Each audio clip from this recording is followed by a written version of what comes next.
Hey guys, welcome to the video. Today we're going to be talking about fantasy football kickers. In today's video, we have Brad, Baskin, and Halbert back on the channel. Today was a very fun video to film. I hope you guys enjoy the video. Also, a quick disclaimer, in this video we talk about Younghoe Koo, but I think we call him Younghoe Koo, so we're sorry about that. And please like and subscribe, it really helps the channel grow, and I hope you enjoy.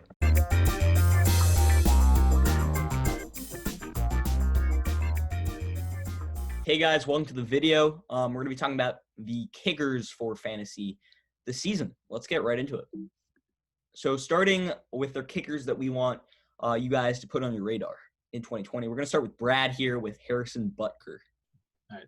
So this one's an obvious pick. The Chiefs have the best offense in the league, and that also comes with touchdowns, which comes with extra points. So he's going to kick a lot of those. And even if they don't get the touchdowns, field goals are better. For kickers. He was, I think, number 1 or 2 last year, so he'll continue to do that. So, yeah. Yeah, I think there's no disagreeing on this. The Chiefs and the Ravens, Tucker and Butker are the number 1 and 2 kicker this year in fantasy, so no disagreeing with that.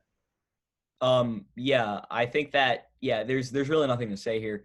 Butker, as long as your kicker is playing for a good offense, they're going to do well, so I think Butker's going to be good here. There's not much else to say.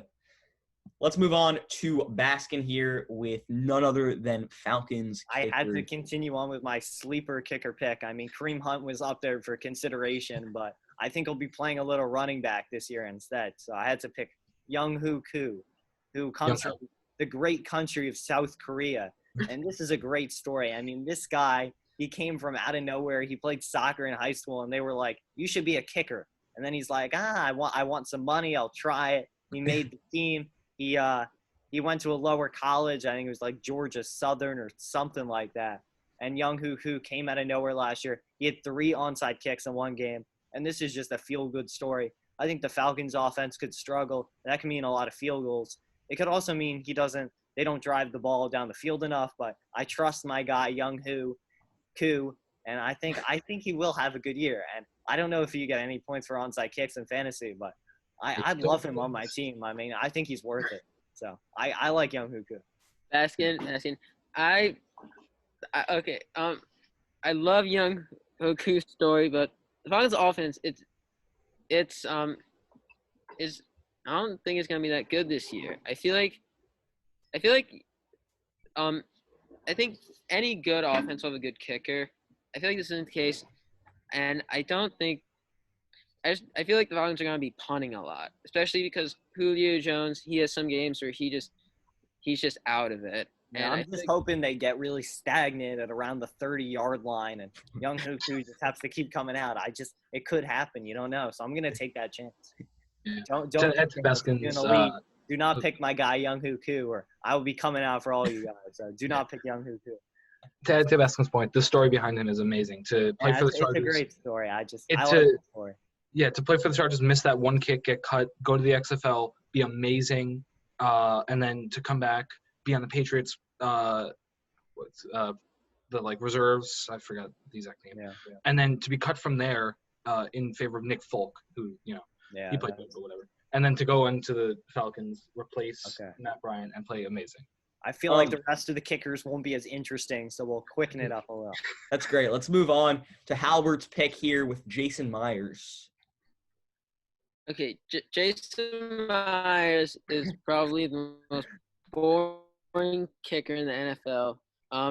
He had very good fantasy numbers when he was with the Jaguars. And they were very good with the Seahawks. For kickers, I like good offenses, and the Seahawks are definitely one of these.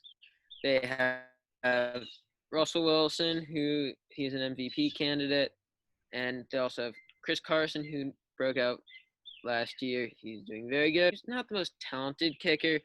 He has a solid job, and I just feel like they've always had a good offense. They're going to be scoring a lot of points, and I feel like Myers, he's just a solid guy to have. In the 16th round, pick up Jason Myers, guys. He's your man. So let's move on to Wil Lutz here. I love Wil Lutz. Same thing, high-powered offense. The Saints have one of the highest-powered offenses in the entire NFL. Wil Lutz was really clutch for me last season. He's going to be clutch for me this season. He's my favorite kicker in fantasy. He's up there with Butker and Tucker. It's really a 3-horse race to see who gets the most points in fantasy. You can't go wrong with either of them. I don't think there's anything else to say there. Okay, so let's move on from Wil Lutz now. Obviously, great kicker. Let's go to the kickers we don't like in fantasy. So these are the kickers we don't like in fantasy. We're going to start with Brad here with Eddy Pinero. All right. So the Bears signed him to replace the man who did the double doink, and Woo! yeah, and he has not played that well. I mean, he's a kicker on a bad offense.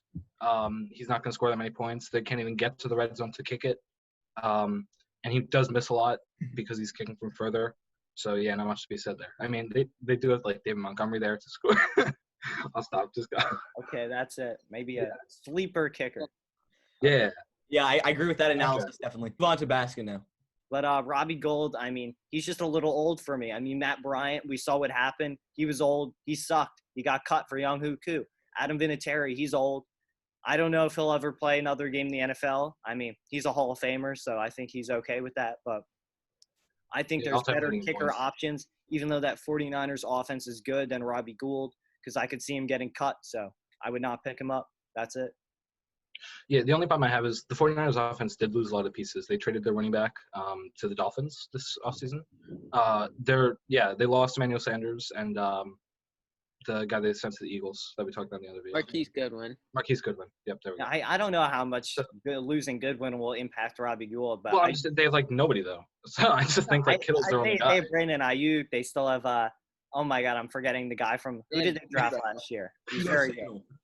Curtis Samuel. I mean, not Curtis Samuel. They have like Tevin Coleman. That's like Samuel. It's like Tevin Coleman and Kittle. And Garoppolo, who's probably going to have a bad season this year. Yeah, I think the 49ers team will be fine. I just think Robbie Gould could get cut because of his age. That's all I got to say about this kicker. Okay. Great. Okay. Great to hear. Let's move on to Halbert with Chris Boswell. I feel like he's one of the worst kickers in the NFL. He probably shouldn't have a job in the NFL. I feel like he's only there because he got the big contract a couple years ago, and Chris Boswell's just a recognizable name in terms of kickers. So, but he's not good. The Steelers' offense, they were kind of disappointing last year, and there's so many better choices. There's no reason to draft him. I mean, he sucked on my fantasy team last year, and why'd you draft him last year? I wouldn't pick him up. I wouldn't pick Chris Boswell up. He put up horrible numbers last year, and that Steelers offense, even with Big Ben, I don't think they'll be that good. So don't pick him up. That's it. Move on to our final kicker. Yes. In Josh Lambo. So last season, Lambo was a top 5 kicker in fantasy leagues. He surprisingly was really solid on the Jags. But don't look for him to have a repeat performance next season. The Jags offense is a little bit questionable with guys like Leonard Fournette. We don't really know what's going to happen to him. That offensive line is just atrocious with guys like Andrew Norwell and Jawan Taylor. And those wide receivers, I do like the wide receiving core. Yeah, DJ Chark. However, I just don't think that Jags offense will have as much success as it did last year, and therefore Lambo won't have as good as a season. Yeah, I don't love Lambo either. That's all I got to say.